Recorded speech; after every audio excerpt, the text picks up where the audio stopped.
د 50,000 ډالرو مسله درته کوم مني څوک سم به مالدار شي 50,000 ډالر د نیر نشي د یو سړي نوم مولا خو خان څه نوم یو ښځې ته یې وویل چې ښځې زه خو ډېر غریب او مسکین یم او ډېر غریب او مسکین یم څوک ورته ویې سړیه یو کار به وکړو کله کله د دې هجرت سره هم سړی ښه کېږي دا کلی او دا دغه به پرېږدو او بل ځای ته به لاړ شو ګزاره به مو وشي مولخ کاکا کلی یې پرېښو او بل ځای ته لاړو چې لاړه بل ځای کې دیره شو ښځې ته یې ویل چې وا ښځې نو دلته موږ څه کوو ویې دلته ماله چل راځي ته به شروع کړي بزرګي څه شی او سپین کالي او واسکټ او اوږده ږیره او پټکی به ووایي او څادر به په ځان واچي او په لاره چې ځي نو ښي طرف ته او لاندې به ګوري چې څوک د سترګې ونه ویني او به تلاوت به کوي نو بس او زه به چې دی یو ښځې راځي زمونږ کور ته که نه زه ورته یم چې مېړه مې بزرګ دی او ده کې دا کار دی چې چا نه څه شی ورک شي که نه نو دا پیدا کوي څه کوي نو چې ښه مشهور شي نو بیا به کار سم کړو صحیح ده سپین جامې او پټکی او مرداني برابر کړو او هر وخت به تسبیح ورسره وي الله الله مې کړو دا خو نوی کور ته لږ ګاونډیانو کار راغلی چې خورې کوم ځای نه راغلی موږ پلاني ځای نه راغلي مېړه دې څه کار کوي بزرګ دی چا نه څه شی ورک شي څه کوي کرامت والا دی ښه او بس دا ښځې خو مشرق اخبار دی دنیا یې خبره کړه خلک به ورته راتله ماتم که به دمو چې ښه مشهور شو ښځې ورته وایي مولخ جانه مشهور شوې اوس به یو کارنامه وکړي کرامت به ښه که نه وایي څه وکړم وایي د فلاني کاکا کره دننه غویان ولاړ دي او د شپې به ور واوړو غویان به راخلاص کړي او د فلاني غر په بیخ کې یوه ونه ولاړه ده او هغې پورې به یې وتړې نور کار زما دی ځکه دا خلک به ګرځي ته خو ما مشهور کړی که نه دا خلک به ګرځي نو تاله به راشي نو ته په ځان څادر واچې او زورونه به وکړې او ته به ووایې چې په فلاني ځای کې غلو ته ستاسو غویان وړي دي او ونې لاندې تړلي دي او مشتریانو پسې ګرځي نو زر ورمنډه کوي چې د نبوی نه ځي نو چې غویان پیدا شي نو سم به بزرګ شي ٹھیک هغه وایي صحیح ده نو غویان یې راپټ کړه څه یې کړم مسله زده کړې پخه غویان یې راپټ کړه او مولوي صاحب د غره په لمن کې یو ونه وه هغې لاندې وتړه او کور ته راغی خلک چې سار راپورته شو بس غویان نشته دا به چا پټ کړي او غلا وشوه خلک ورته وایي دلته یو بزرګ راغلی دا ښځې ورته وایي چا نه چې غویان پټ شوي او دې بزرګ ته به ورشو بس هغه راغلی چې صاحب د قلبي غویان مو دي او ډېر قیمتي دي او په خدای به شي او په تا به شي هغه وایي صحیح ده که نه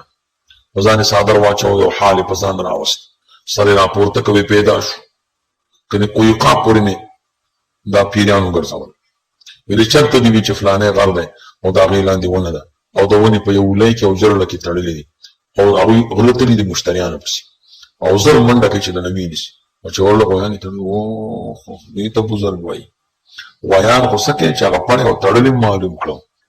بس غویان خو د ډېرو په غویان د دنیا روپۍ ورته راوړه او سړی سم مشهور شو چې مشهور شو مولانا صاحب د الله کارونو ته ګوره د بادشاه د کور نه غلا وشوه بل چا غلا وکړه ده خو غلا نه وه کړې که نه بادشاه وزیر وکړي چې وزیره ولا چې کور نه مې غلا وشو وایي ځان الله په خیر کې معلومات به وشي وزیر چې کور ته راغی خفه دی ښځې ورته ویې ولې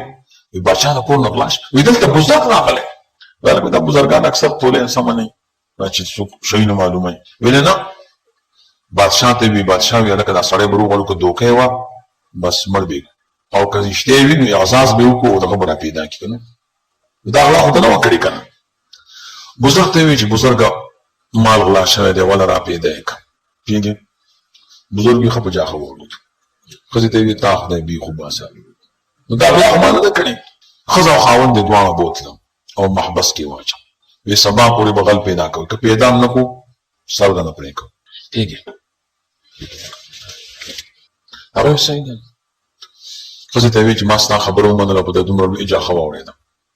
وی سړیه د کمې بلا چې ترمنځ د شپې مه ډالېږه الله به خیر کړي نو وی خوب خو نه راځي وی یو کار به وکړو که نه چارماغ به راوالو او یو بل ته به یې ورولو نو ته به یې ما ته چارماغ راچه او زه تا ته په دې باندې به څه کېږي شپه به تېرېږي دوی مولوي صاحب کوټه کې بند کړه او چارماغ ورسره دي چې چا غلا کړې وه هغه خبر شو چې باچا خو هغه بزرګ راوستی او په کوټه کې بند کړی دی او غله معلوموي پلاره معلومه هم نه کړي آیا وی زه به ورشم او دروازه کې به ورته غلی شم چې دوی څه وایي که خبرې رښتیا کولې بس بیا خو مال د وړو ورته لانجه ده او که دروغ وه نو خو بس نو یو غل ورغی او دروازه کې ورته کېناست او غوږ یې ورته کېښود چې څه وایي نو دې ښځې یو چارماغ ور وویشته نو سړي ورته وویل چې ښځې یو خو راغی هغه وی پوه دا څه ظالم دی دا شماره ورځي هغه نور ورته وي څه کیسه ده ویل دلته راشئ بچې هغه راغی بل ورسره کېناست دې ښځې بل چارماغ ور وویشته وی ښځې دوه شو کله چې توله وخوري که نه بیا خوړل دي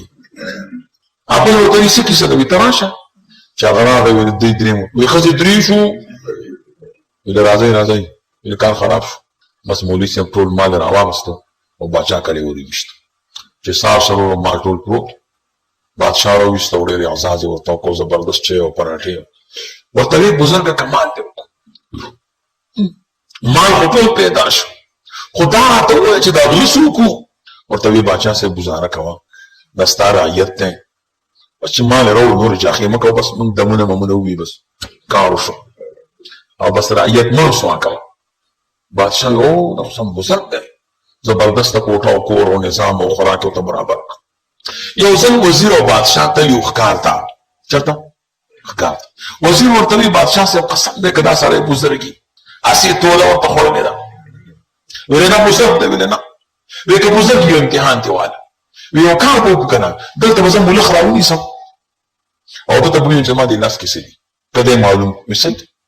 باچا ملخ پسې خیز خیال یې کړی ملخ خو خیزونه وایي که نه نو یو کې بچ شو نو دویم ځل چې پرې حمله کړه نو بچ شو او دریم کله ته چې حمله کړه راوینیو نو ده ته یې راوړه چې ته بزرګ یې بیا پسې بزرګ وی زما دې لاس کې څه دي وایه هغه وایي داسې به غم ووایي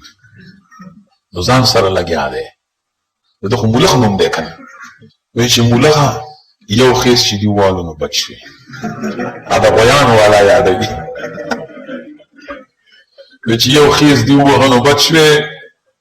نو دویم خیز چې دي ووهه نو بیا هم بچ شوې د بادشاه غلا یادوي او ویلې دریم کې ګیر شوې